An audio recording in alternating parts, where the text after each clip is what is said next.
Setelah berperang sejak 24 Juli lalu, Thailand dan Kamboja akhirnya resmi menyetujui gencatan senjata. Pengumuman resmi diberikan Perdana Menteri Malaysia Anwar Ibrahim.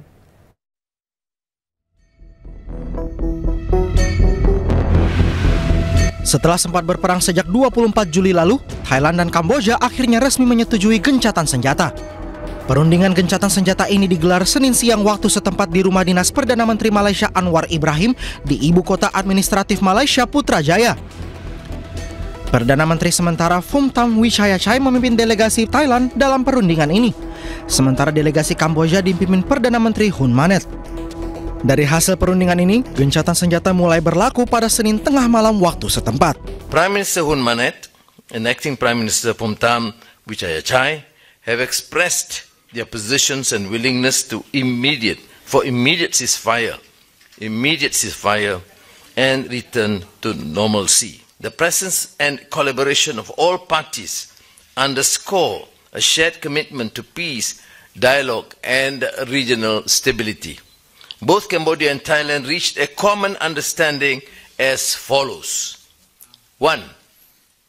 An immediate and unconditional ceasefire with effect from 24 hours local time, midnight, on 28th July 2025, tonight.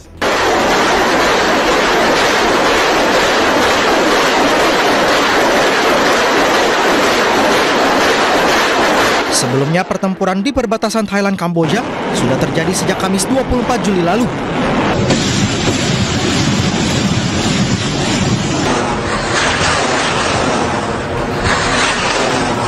Akibat perang ini 35 orang tewas. Sementara 200.000 orang lainnya harus mengungsi.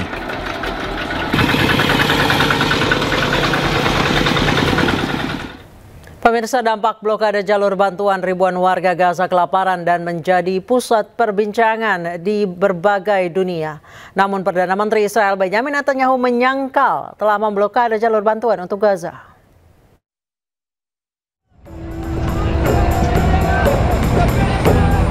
Media internasional banyak memberitakan bahwa ribuan rakyat Gaza tengah kelaparan.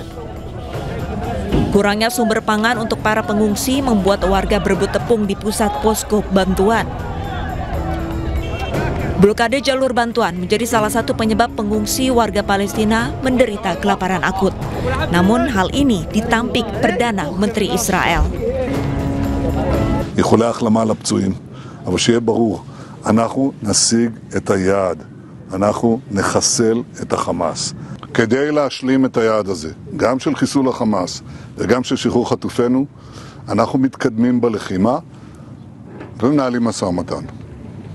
בכל נתיב שנבחר, בכל נתיב, נצטרך להמשיך לאפשר כניסה של אספקה הומניטרית מינימלית. עשינו את זה עד עכשיו, אבל האו"ם מייצר תירוץ ושקר על מדינת ישראל. הוא אומר, לא נותנים לי להיכנס עם אספקה הומניטרית. נותנים, יש צירים מאובטחים, כל הזמן היו, אבל היום זה רשמי, לא יהיו יותר תירוצים. Dalam narasinya, Israel mengklaim tidak pernah melarang bantuan datang. Namun catatan dari kantor pemberitaan internasional, sebanyak lebih dari 100.000 anak-anak di bawah 2 tahun, termasuk 40.000 bayi terancam jiwanya akibat kelaparan. Dan data dari Kementerian Kesehatan Palestina, 1.121 warga terbunuh saat mencari bantuan di lokasi distribusi yang dikendalikan tentara Israel. Anda kembali di News Prime, pemirsa. Kejaksaan Agung memanggil 6 produsen beras yang diduga mengoplos produknya. Mereka adalah Wilmar Padi Indonesia, Food Station Belitang Panen Raya, Unifood Candi Indonesia, PT Subur Jaya, dan Japfa Group. Kejaksaan Agung menindaklanjuti arahan Presiden untuk menyelidiki dugaan beras oplosan yang beredar di masyarakat. Kejagung memanggil 6 produsen beras yang produknya telah beredar di pasaran. Produsen yang dipanggil hari ini adalah Wilmar Padi Indonesia, Food Station Belitang Panen Raya, Unifood Candi Indonesia, PT Subur Jaya, dan Japfa Group. Ke-6 produsen tersebut diduga mencampur produk berasnya dan menjualnya kepada masyarakat.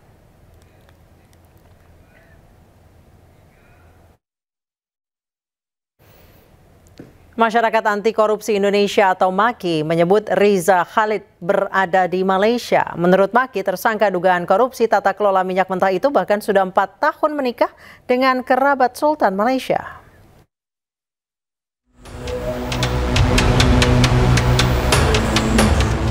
Kabar Riza Khalid berada di Malaysia semakin santer terdengar.